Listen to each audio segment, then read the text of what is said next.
नमस्कार। इस जरूरी ट्रेनिंग में सभी का स्वागत है। यहाँ हम आग के बुनियादी व्यवहार को समझेंगे।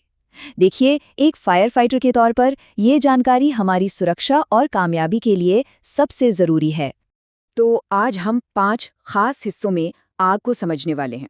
सबसे पहले हम देखेंगे कि आग की बुनियाद क्या होती है। फिर इसके बढ़ने के जो 4 चरण हैं, उन पर बात करेंगे। उसके बाद फ्लैश ओवर और बैक ड्राफ्ट, मतलब जो सबसे बड़े खतरे हैं, उन्हें पहचानना सीखेंगे। ये भी जानेंगे कि भाई आग फैलती कैसे है। और आखिर में इन सारी बातों को मिलाकर एक फायर फाइटर के लिए जो सबसे ज़रूरी एक्शन पॉइंट्स हैं, उन्हें समझेंगे। तो चलिए शुरू किया जाए। ठीक है, तो सबसे पहला सेक्शन, आग की बुनियाद। देखिए, आग से लड़ने के लिए पहले ये समझना पड़ेगा कि आग आखिर है क्या। अगर हम विज्ञान की भाषा में बात करें तो आग एक केमिकल रिएक्शन है जिसे कंबशन या दहन कहते हैं। मतलब ये कोई जादू नहीं है, ये एक प्रोसेस है जिसके अपने कुछ नियम होते हैं, कुछ कायदे होते हैं। तो आग को जलने के लिए ना 3 चीजें चाहिए। इसे हम कहते हैं फायर ट्रायंगल या आग का त्रिकोण। वो 3 चीजें हैं ताप, ईंधन और ऑक्सीजन। अब हमारे लिए सबसे जरूरी बात क्या है? वो ये है कि अगर इनमें से किसी एक को भी हटा दिया जाए तो आग बुझ जाएगी। बहुत सिंपल है। जब हम पानी डालते हैं तो हम क्या हटाते हैं? ताप। जब फोम का इस्तेमाल करते हैं तो ऑक्सीजन का कनेक्शन काट देते हैं। हमारे हर एक्शन का आधार यही सिद्धांत है। चलिए अब बात करते हैं कि आग बढ़ती कैसे है। देखिए, आग एक जगह पर रुकी नहीं रहती है ना। वो कुछ तय चरणों से, कुछ स्टेजेस से होकर गुजरती है। और इन स्टेजेस को समझना इसलिए ज़रूरी है क्योंकि इससे हमें ये अंदाज़ा लगाने में मदद मिलती है कि आग आगे क्या करने वाली है। तो जैसा कि यहाँ दिख रहा है, आग के ये 4 चरण होते हैं। पहला है शुरुआती चरण, यानी इंसिपेंट स्टेज। इस स्टेज में आग अभी छोटी होती है, इसे तो एक्सटिंग्विशर से भी बुझाया जा सकता है। फिर आता है दूसरा चरण, विकास चरण। यहाँ आग तेजी से फैलना शुरू करती है, गर्मी और धुआं बढ़ने लगता है और अब हमें बड़ी होज लाइन की जरूरत पड़ती है। तीसरा है पूर्ण विकसित चरण। ये सबसे खतरनाक होता है। टेम्परेचर अपनी पीक पर होता है और फ्लैश ओवर का खतरा सबसे ज्यादा यहीं होता है। और चौथा है कमजोर पड़ने का चरण, यानी डीके स्टेज। जब ईंधन या ऑक्सीजन कम होने लगता है तो आग घटती है। लेकिन यहाँ पर भी सावधान रहना है क्योंकि यहीं पर बैकड्राफ्ट का खतरा पैदा होता है।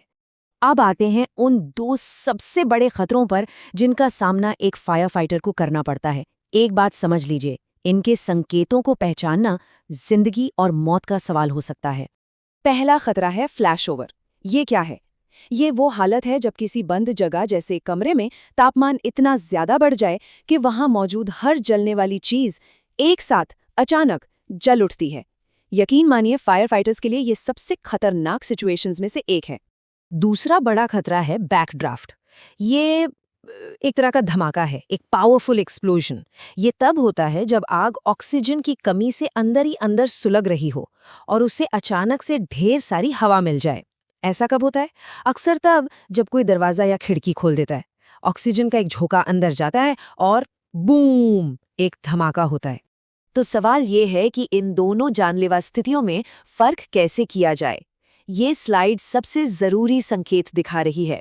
फ्लैश ओवर के लिए किन चीजों पर ध्यान देना है? क्या गर्मी बर्दाश्त से बाहर हो रही है? क्या धुआं नीचे की तरफ दब रहा है? और क्या लपटें छत के साथ साथ रोल करती हुई दिख रही हैं? अगर ये सब दिख रहा है तो ये तुरंत बाहर निकलने का इशारा है। अब बैक ड्राफ्ट के लिए क्या देखना है? क्या धुआं गाढ़ा और काला है और खिड़कियों से ऐसे बाहर आ रहा है जैसे सांस ले रहा हो, पफ कर रहा हो? क्या दरवाजे के हैंडल के पास कांच पर तारकोल जैसा कुछ जमा हुआ है? और क्या दरवाजा छूने पर बहुत ज्यादा गर्म है? अगर हाँ, तो दरवाजा खोलने से पहले वेंटिलेशन का सही तरीका अपनाना ही होगा। अच्छा, अब ये समझते हैं कि आग एक जगह से दूसरी जगह पहुंचती कैसे है। इसे समझना इसलिए जरूरी है ताकि आग को फैलने से रोका जा सके और उसे काबू में किया जा सके। देखिए, आग फैलने के मुख्य रूप से 4 तरीके हैं, जैसा कि यहाँ दिखाया गया है। पहला है कंडक्शन, यानी चालन। इसमें गर्मी किसी ठोस चीज के जरिए फैलती है।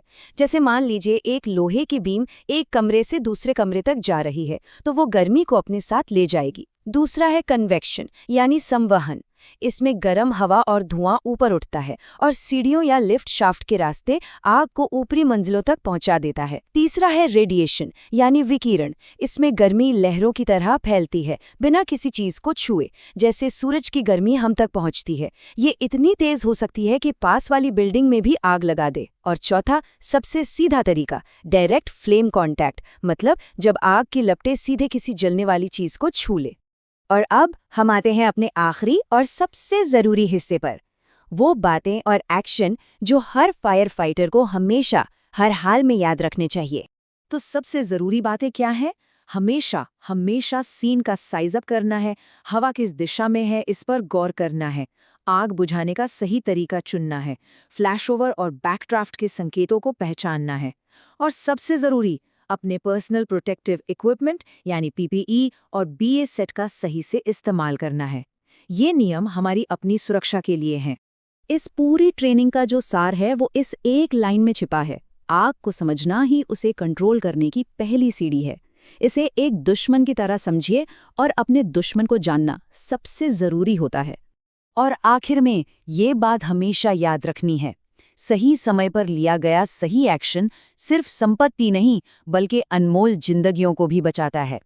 हमारी जानकारी और हमारा फैसला, यही हमारा सबसे बड़ा हथियार है। सुरक्षित रहें।